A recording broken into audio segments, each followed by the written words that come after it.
എല്ലാവർക്കും പുതിയ വീഡിയോയിലേക്ക് സ്വാഗതം. ഇത് നമ്മുടെ പീലിയ വിഭാഗത്തിൽ പെടുന്ന ക്രീപ്പിംഗ് ചാർലി എന്ന് പറയപ്പെടുന്ന ഒരു ഹാങ്ങിങ് പ്ലാന്റ് ആണ് കേട്ടോ. നമുക്കിത് ഹാങ്ങിങ് പ്ലാന്റ് ആയിട്ടും അതുപോലെ തന്നെ ഒരു സാധാരണ ഒരു ഗ്രൗണ്ടിൽ നമുക്കിത് വളർത്താനായിട്ട് പറ്റും. ഇത് കണ്ടോ, ഇതാണ് പ്ലാന്റിൻ്റെ എക്സാക്റ്റ് ലീഫ്. അപ്പോൾ നമ്മൾ ചിലപ്പോൾ നിങ്ങളുടെ വീട്ടിലൊക്കെ ഇതുണ്ടാവും. അപ്പോൾ ഇത് നമുക്ക് ഹാങ്ങിങ് പ്ലാന്റായിട്ട് നിർത്താം. അപ്പം അത് നിലത്താണ് നിൽക്കുന്നതെങ്കിൽ അത് ഹാങ്ങിങ് പ്ലാന്റായിട്ട് നിർത്തുന്നതായിരിക്കും കുറച്ചുകൂടി ബെറ്റർ. ഇതിപ്പം കുറച്ച് നാളെ ആയിട്ടുള്ളൂ ഇത് ഹാങ്ങിങ് പോട്ടിലോട്ട് മാറ്റിയിട്ട്. അതാണ് ഇത്രയും ചെറിയ പ്ലാന്റ്. പക്ഷേ ഇത് നല്ല തിക്കായിട്ട് ബുഷിയായിട്ട് താഴേക്ക് വളരും. അപ്പോൾ ഇതിൻ്റെ മുകൾ ഭാഗം നോക്കി നിങ്ങൾക്ക് മനസ്സിലാവും, തിക്കായിട്ട് വളരുന്നുണ്ട്.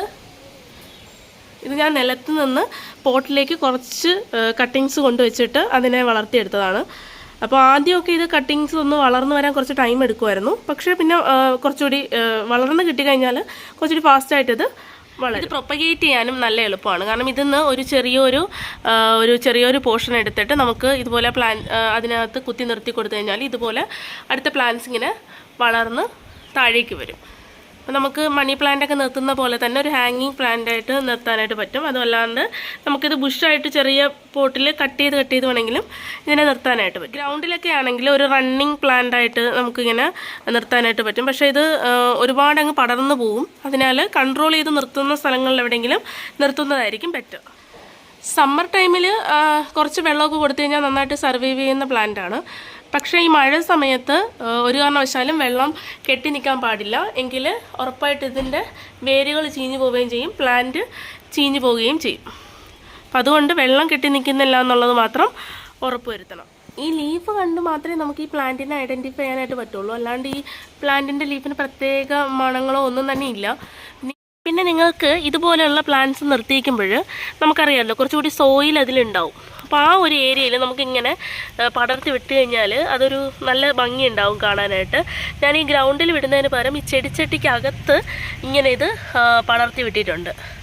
അപ്പം ചെടിക്കകത്ത് അതെന്ത് ചെയ്യും, പടർന്ന് പോകുന്നത് കാണാനൊരു ഭംഗി ഉണ്ടാവും. ഇതൊന്ന് ചെറിയ ബ്രാഞ്ചസ് പൊട്ടിച്ചെടുത്തിട്ട് അതുപോലത്തെ വലിയ ചട്ടികളുണ്ടെങ്കിൽ, ചെറുതിൽ വെക്കരുത്, വലിയ ചട്ടികളുണ്ടെങ്കിൽ ഇതെന്ത് ചെയ്യാം, അതിലേക്ക് എടുത്ത് വെക്കുക. കാരണം ഇതെന്ന് വെച്ച് കഴിഞ്ഞാൽ കുറച്ചുകൂടി വലിയ ലീഫുള്ള പ്ലാന്റാണ്. അപ്പോൾ അതുകൊണ്ട് തന്നെ അത് ചെറിയ പോട്ടിൽ വെച്ച് കഴിഞ്ഞാൽ അതിൻ്റെ ഭംഗിയെന്ന് അറിയാൻ വേണ്ടി പറ്റത്തില്ല. അപ്പോൾ ഇത് കണ്ടോ ഇതിങ്ങനെ ജസ്റ്റ് ഇതിൽ നിന്ന് പുറത്തേക്ക് പോകുന്നുണ്ട്. അപ്പോൾ ഇത് മണ്ണിൽ ടച്ച് ചെയ്യാതെ ശ്രദ്ധിക്കുക. മണ്ണിൽ ടച്ച് ചെയ്ത് കഴിഞ്ഞാൽ അവിടെ നിന്നും പിന്നെ അങ്ങോട്ട് സ്പ്രെഡ് ആയിക്കൊണ്ടേയിരിക്കും. അപ്പോൾ അതുകൊണ്ട് മണ്ണിൽ ടച്ച് ചെയ്യുമ്പോൾ അവിടെ വെച്ച് കട്ട് ചെയ്തിട്ട് വേണമെങ്കിൽ നമുക്കിത് റെഗുലേറ്റ് ചെയ്ത് വളർത്താം. പെട്ടെന്ന് വളർത്താൻ പറ്റുന്ന ഒരു പ്ലാന്റ് വിഭാഗത്തിൽപ്പെട്ട ഒരു സംഭവമാണിത്. അതുപോലെ നല്ല ഗ്രീൻ കളറാണ് ഇതിൻ്റെ ഒരു പ്രത്യേകത. നല്ല ഫ്രഷ് ആയിട്ടുള്ള ലീഫായിട്ട് തോന്നും. നല്ല ഫ്രഷായിട്ട് തന്നെ, അത് എപ്പോഴും നല്ല ഫ്രഷായിട്ട് തന്നെ ഫീൽ ചെയ്യും. അപ്പം ഇതിലങ്ങനെ അധികം ഇങ്ങനെ കളർ വ്യത്യാസം വന്നിട്ടുള്ള ലീഫൊന്നും കാണാൻ വേണ്ടി കിട്ടത്തില്ല. ഓൾമോസ്റ്റ് ടൈം നല്ല ഫ്രഷ് ലീഫായിട്ട് തന്നെ കാണാൻ പറ്റും. അതുകൊണ്ട് തന്നെ ഇതുപോലത്തെ ഹാങ്ങിങ് പ്ലാന്റായിട്ട് വെക്കാനോ അല്ലെങ്കിൽ പോട്ട്സിലൊക്കെ നിർത്തണമെങ്കിൽ ഇതുപോലത്തുള്ള പ്ലാന്റ്സ് നല്ല ബെറ്റർ ചോയ്സ് ആയിരിക്കും. ഈ പ്ലാന്റ് നിങ്ങളുടെ വീട്ടിലുണ്ടെങ്കിൽ കമൻറ്റ് ബോക്സിൽ മെൻഷൻ ചെയ്യാൻ മറക്കരുത്. അതുപോലെ തന്നെ ഇതിനെ നമ്മൾ നേറ്റീവായിട്ട് വിളിക്കുന്ന എന്തെങ്കിലും പേരുകളുണ്ടെങ്കിൽ അതറിയാമെങ്കിലും അത് കമൻറ്റ് ബോക്സിൽ മെൻഷൻ ചെയ്യണം. അപ്പോൾ എന്തായാലും അടുത്ത വീഡിയോ കാണാം. അതുവരേക്കും tata, bye bye, see U.